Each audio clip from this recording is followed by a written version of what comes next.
The second ever Indonesian Grand Prix, and what drama. A change of leadership in MotoGP as Jorge Martin wins Saturday's sprint, with the miracle men, the Merlini and Bezzecchi, each with plated collarbones, both on the podium. Then comes Sunday and a massive let-off for Bagnaia as Martin throws away a 3-second advantage. A massive shout out to Maverick Vinales and Fabio Quartararo back on the Sunday podium, but it was the amazing Bagnaia from 13th on the grid up into the lead, taking 25 points, and he leads into Australia by 18.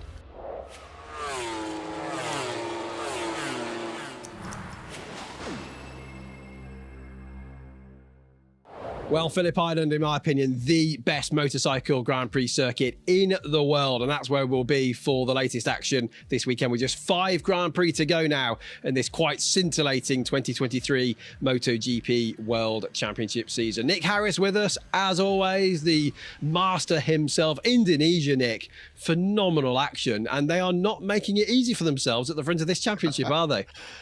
No, they aren't. They're making it great for us, aren't they? But it's probably not so good for them. But what a Grand Prix. Drama unfolded the whole time. And just when you thought everything was sort of settled, Jorge Martin out front and Bagnaia coming through. Would he finish third? Would he finish second? It all changed. Martin crashed. And then at the end there, Maverick Vinales and Fabio Quartararo really closing up on Bagnaia. God, fantastic race. And as you say, we're now going to the best circuit in the world. It'd be a very, very different race. But I thought Indonesia was fantastic.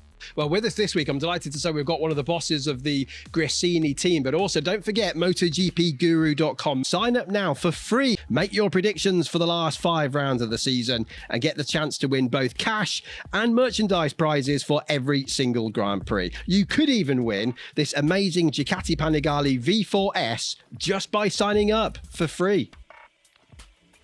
Carlo Merlini, the commercial and marketing director of Gresini Racing MotoGP, is with us. Carlo, welcome along and congratulations. What a massive signing for you with Marc Marquez alongside his brother next year.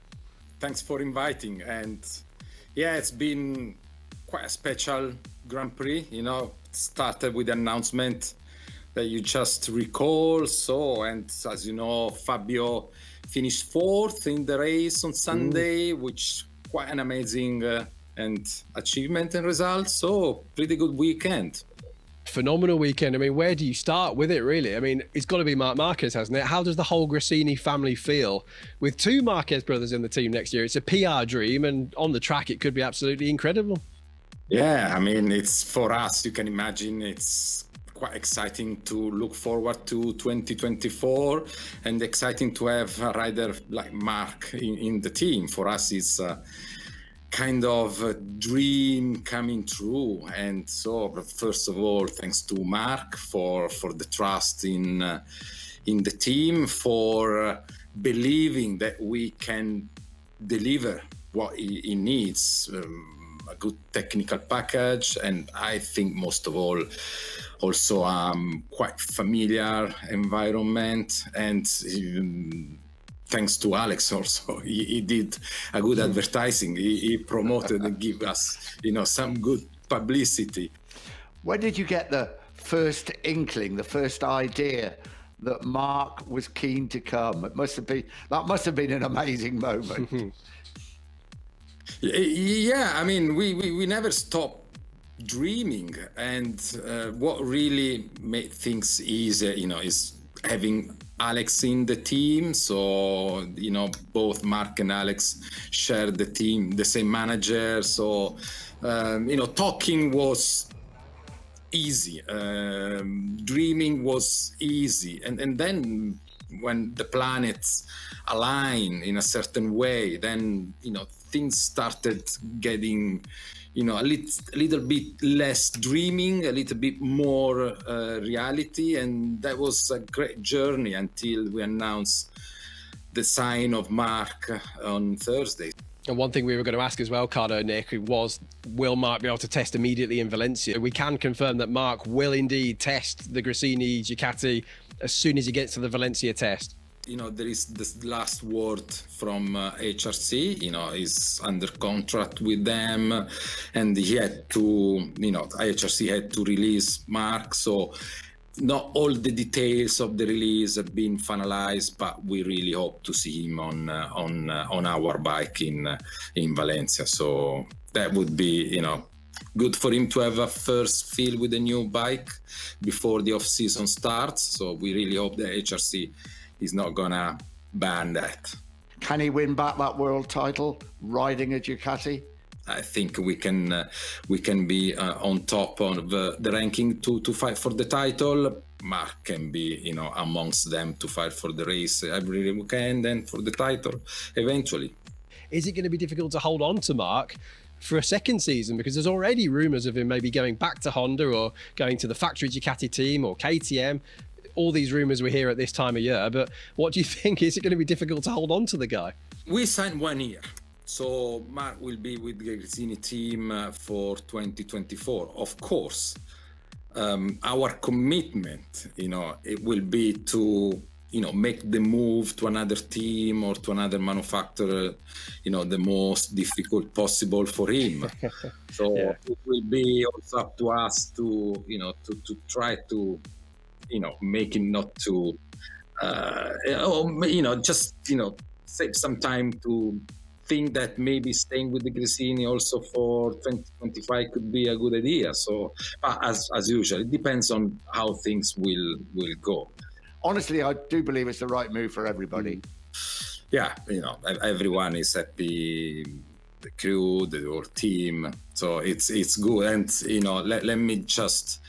We lost Fausto 2 years ago, and sometime the mind goes, and we question ourselves, how would he would react to have such a great rider in the team. So I always like to think that once in a while he can open a window and see how we're doing down here, if his boys and girls are behaving properly, if we are doing a good job. That's something that emotional, but we like to think about it.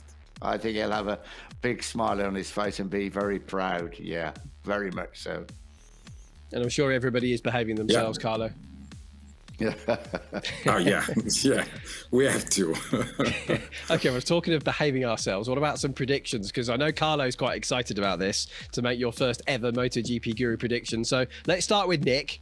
I've had a lot of time to think about it, so I've got for pole. I've got to try and pick some more points up because I'm further behind. I've gone for Jorge Martin. He's going to be pretty sore mentally. I don't think physically so much after the crash in the Indonesian Grand Prix. For the sprint, I've gone for Bezzecchi. I've got to been Bezzecchi mad actually for this week.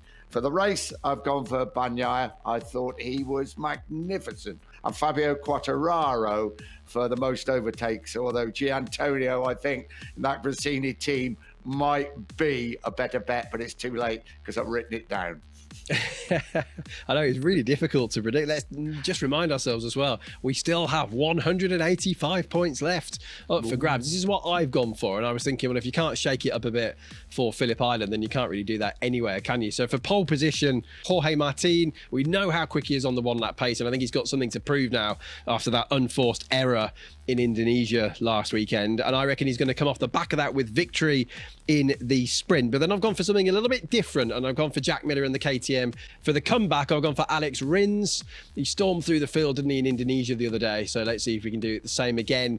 Carlo, are we just going to see a load of Gresini Ducatis here in your predictions? I wonder. The pole, I must share, that's Jorge Martin. We had him in the Moto3, and I do remember very well how strong he is as poleman. I say Jorge for the sprint, Pecco for Sunday race, and Dija for the most gained positions.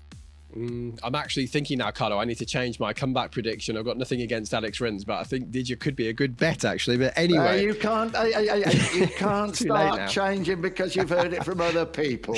This is what happens, Carlo. You don't want to. They cheat along, these boys. You've written it down. That's it.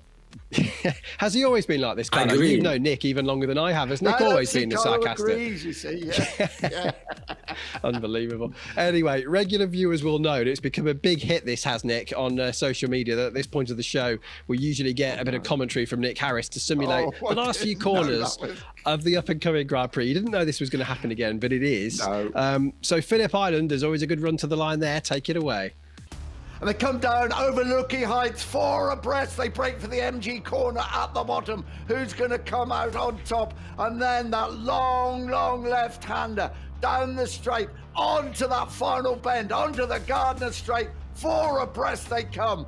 Out of the slipstream comes Pecco Bagnaia, and he's given Nick Harris maximum points once again as he crosses the line.